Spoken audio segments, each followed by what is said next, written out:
명심보감은 어떤 책인가? 조선시대의 대표적인 초학 입문용 교재로 손꼽히는 이 명심보감은 지금까지도 한국인의 삶과 같이 호흡하는 고전입니다. 이 명심보감은 고려 충렬왕 때 예문관 대제학을 지낸 추적이라는 분이 공자를 비롯한 성현의 말씀과 소학 등의 책에서 발췌한 내용과 유불선의 그 복합된 사상을 모아가지고 1305년에 편찬한 책인데 총 19편으로 구성되어 있습니다. 안녕하십니까. 명심보감 강좌 그 첫 번째 시간입니다. 오늘은 개선편입니다. 자, 명심보감이 전부 19편으로 되어 있는데 이 개선편이 바로 제일 첫째 편입니다. 그래서 끊임없이 착한 일을 계속해서 한다, 이어간다, 그런 뜻입니다. 그러니까 개선은 선행을 이어나가거라, 선행을 계속해라 하는 의미를 지니고 있다고 하겠습니다. 우리 사회에서 선을 권하고 악을 금하는 이 권선징악은 예로부터 지금까지 변할 수 없는 가르침이자 진리였습니다. 착한 일을 하는 사람에게는 복이 오고 악한 일을 하는 사람에게는 화가 미친다라는 그 의미로 내 삶의 목표로서 선을 중요하게 여기자라는 내용이 수록되어 있습니다. 내가 내 인생을 선하게 평생 선을 이어나가는 이 개선의 삶을 살아나가겠다는 마음, 누가 보든지야 누가 안 보든지 간에 내 마음이 우선 편하지요. 잔잔한 흐름으로서 하늘을 이해하는 것이 가장 바람직한 삶이라고 생각이 듭니다. 자, 그러면 첫 번째 글을 보도록 하겠습니다. 자활위선자는 천보지 이복하고 위불선자는 천보지 이환이라. 예. 여기서 자활했는데 공자님이 말씀하시기를 그 말입니다. 이 자라는 것은 공자님을 가리키죠. 자, 그렇다면은 먼저 오늘 첫 시간이기 때문에 공자는 어떤 분인가? 앞으로 이 공자에 대한 말씀이 많이 나오기 때문에 먼저 알고 가죠. 우리 동양 사회에서 수없이 많은 성현들이 있는데 그 중에 딱 한 명을 꼽자면 제일 먼저 꼽히는 분이 바로 공자라는 분입니다. 그래서 이 명심보감에서도 공자라는 분을 제일 먼저 넣을 수밖에 없었던 것입니다. 그래가지고 이 공자님이 강조했던 인과 선, 바로 이 선에 대한 주제에서 공자가 한 말씀을 넣었던 것입니다. 여러분은 공자가 아주 훌륭한 사람이니까 좋은 집안에서 태어나서 일생을 살았던 분이 아닌가 이렇게 생각할지도 모르겠지만은 우리가 생각한 것처럼 그런 분은 아닙니다. 사마천이라는 역사서에 보면은 공자를 들에서 합했다는 의미로 야합이라고 했습니다. 공자의 탄생을. 그러니까 쉽게 얘기하면은 공자 아버지가 혼인관계를 갖지 않은 상태에서 어떤 여인하고 합한 것을 야합이라고 합니다. 자, 우리 정치계에서 바람직하지 않은 만남을 가지고 야합이라는 말을 많이 쓰듯이 공자의 출생도 정식적 혼인관계에서 나온 것이 아닙니다. 그때 공자의 아버지 숭량홀이라는 사람은 64살이나 되는 퇴역 군인이었습니다. 이 숭량홀의 첫 번째 부인은 딸 9을 낳고 죽었습니다. 그리고 두 번째 부인에게서 아들을 낳았는데 장애아였습니다. 다시 봐서 다리를 못 쓰는 그런 장애아였죠. 그 세 번째 부인이 공자의 어머니입니다. 그때 이 공자의 어머니인 이 여인의 나이가 17살이었다고 그래요. 그러니까 64살의 퇴역 군인이 세 번째 부인인 17살 소녀하고 만남 속에서 야합에서 공자가 태어났다, 그런 얘기입니다. 자, 공자가 태어난 지 3살 때 아버지는 돌아가셨습니다. 참 가정에 어려움이 많았겠죠. 그런데 공자는 자기의 일생을 거기에서 끝내지 않았습니다. 끊임없이 자기의 인생을 업그레이드 시켜왔습니다.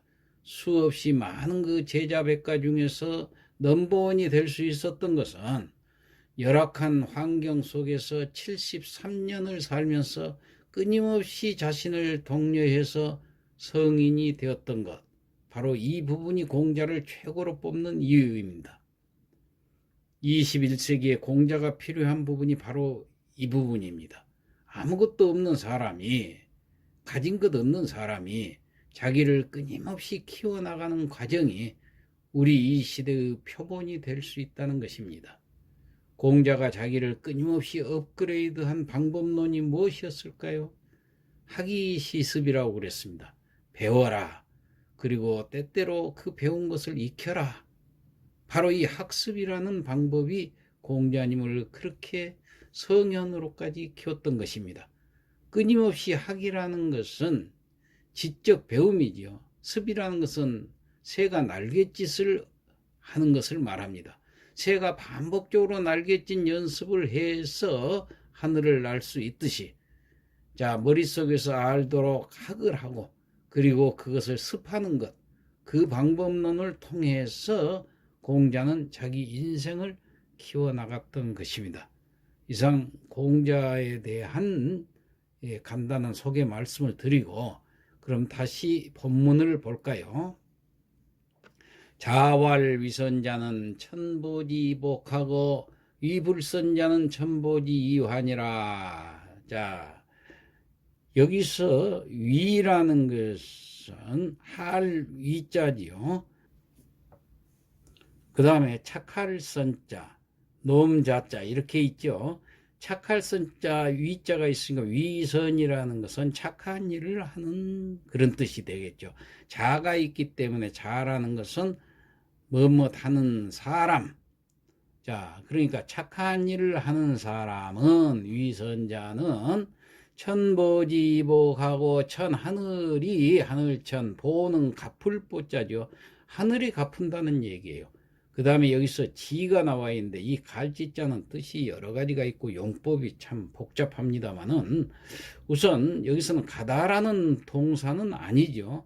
그렇다면 여기서 지시대명사 그것을이라든가 혹은 무엇을 하는 뜻으로서 목적으로서 쓰는 경우가 많이 있습니다. 그뿐 아니라 또 문장의 그 균형감과 안정감을 위해서 어조를 고르는 어조사로서 많이 또 씁니다. 그 뒤에 것을 먼저 해석해 보면은 이 복, 여기 써 있잖아요. 무엇으로써 이유를 얘기하죠. 자, 무엇인가? 복. 복이라는 목적어가 나왔어요. 여기서는 그래서 복으로써, 그러니까 하늘이 복으로써, 여기 보는 갚을 보자가 있고 지를 여기서는 동사를 활용해서 뭐뭐하다 이렇게 해석을 하는 것이 무난합니다. 그래서 하늘이 그것을 복으로써 갚는다. 예, 이렇게 해석을 하면 돼요. 선한 일을 하는 자에게는 하늘이 복으로써 갚고, 다음 위불선자는 천보지이환이라. 불선했으니까 아까 위선하고 위불선하고는 정반대가 되죠. 이렇게 한문은 서로 대꾸를 이루게 합니다. 또 천보지 이 복자가 나오고 천보지 이 화가 나오는데 이 복하고 화도 또 정반대말이 되죠. 그래서 이렇게 해서 대꾸를 이루는 문장들이 한문에는 많습니다. 그래서 여기는 대꾸를 이룬다고 할 수가 있어요. 위선자는 그렇기 때문에, 선행을 하는 사람은 그렇기 때문에, 이 불선자는 안이불이 들어갔기 때문에 선행을 하지 않는 사람, 즉 악한 일을 하는 사람은 그런 뜻이 되겠죠. 천보지환이라, 하늘이 화로서 갚느니라, 이런 뜻이 되겠습니다. 그래서 전체적으로 해석을 해보면은 착한 일을 하는 자에게는 하늘이 복으로써 갚고, 악한 일을 하는 자에게는 하늘이 화로써 갚는다. 그러니까 좋은 일을 한 사람에게는 하늘이 복을 내려주고, 악한 일을 한 사람에게는 재앙을 내린다는 이 공자 말씀인데, 이 말씀은 바로 공자 가의 그 제액편에 나오는 말입니다. 자, 이상 그 다음 문장으로 그러면 가볼까요? 상서운 작선이면은 강지백상하고 작불선이면은 강지백앙이니라. 자, 상서의 말을 했다. 그렇게 나와 있는데, 이 상서라는 것은 무슨 책이냐 하면은 중국 고대의 역사를 기술한 책입니다. 일명 서경이라고도 하는데, 이 근문상선이 고문상선이 하는 책들이 있습니다. 그래서 옛날 중국 고대 역사책이다 이렇게 생각하면 돼요. 근데 그 상서에 말하기를 작선하면은 작은 지을짝자지만 여기서는 하다라고 생각하면 됩니다. 선자가 나왔기 때문에 착한 일을 하면은 그런 뜻이 돼요. 강지백상하고 했을 때 내릴 강자, 갈지자, 일백백자, 상서로울 상자 이렇게 돼 있어요. 여기서 갈지자는 가다라는 뜻이 아니라 접속사로서 앞에 강과 뒤에 백상을 이어준다 생각하면 돼요. 그렇다 할 것 같으면 강지는 강은 내려준다 그 말이에요. 뭘 내려주냐? 100가지의 상서로운 일을 내려준다 그랬습니다. 100가지의 상서로운 일을 한다면 가지 여러 가지의 상서로운 일이 생기고 그런 뜻이 되겠죠. 그 다음에 작불선이면 여기도 대꾸가 되어 있죠. 작선하고 작불선하고. 그러니까 선을 행하지 않으면은 강지백앙이니라.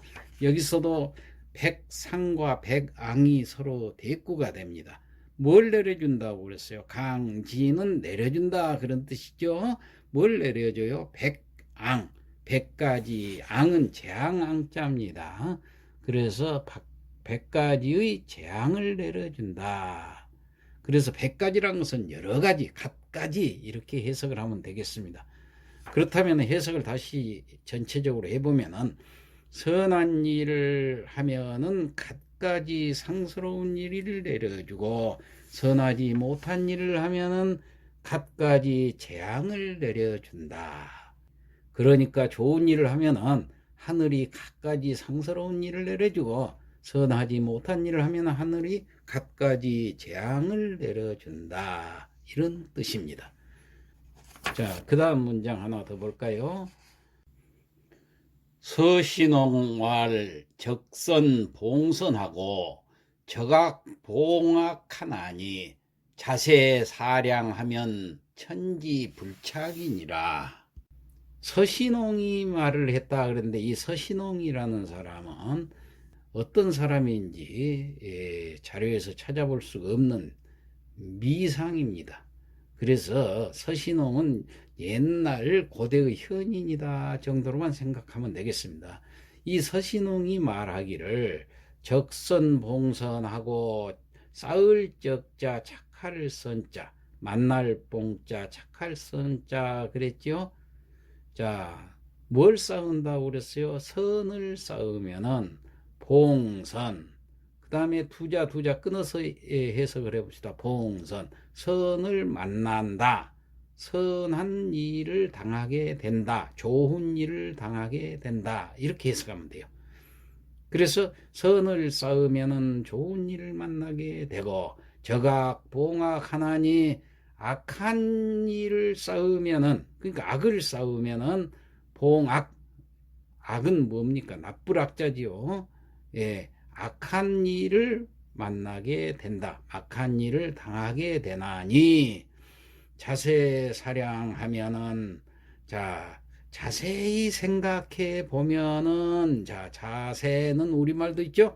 사량이라는 것은 생각사자 헤아릴량인데 그냥 생각한다 그런 뜻입니다. 자세히 생각해 보면은 자세 사량하면은 천지불착이니라. 천지가 불착착이라 것은 어긋날 착이야. 여기서 천지가 불착한단 말은 무슨 말이에요? 천지는 하늘과 땅을 말하지요. 자, 불착이라는 것은 어긋나지 않을 것이다 그런 얘기예요. 그럼 천지가 어떨 때 어긋나는가?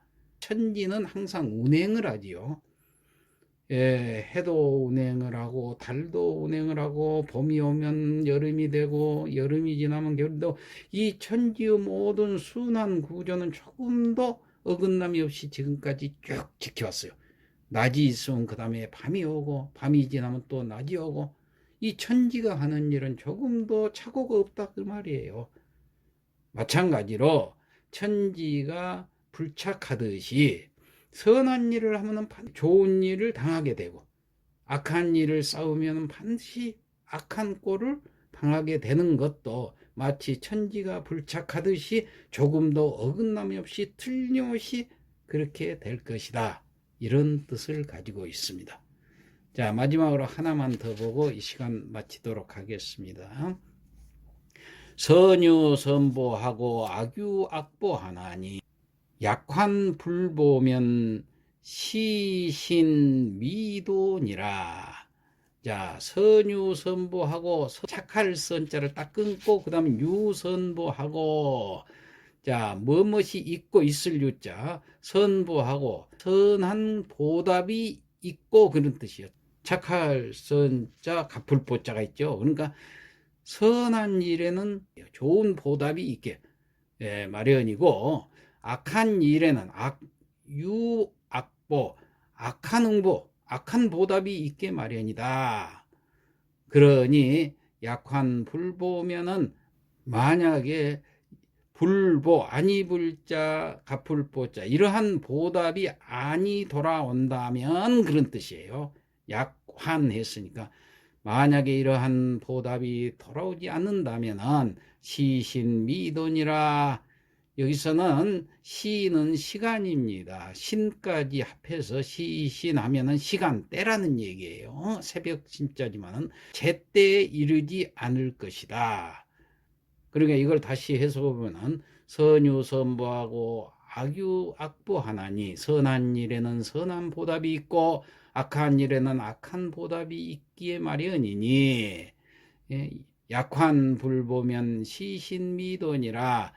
만약에 이러한 보답이 없다면 약환 불보 시신미돈이라 시간이 제때 이르지 않을 것이다. 시간이 제때 이른 것과 마찬가지로 항상 선과 악함도 이러한 보답이 있기 마련일 것이다. 이런 뜻으로 해석을 하면 되겠습니다. 이상 마치겠습니다.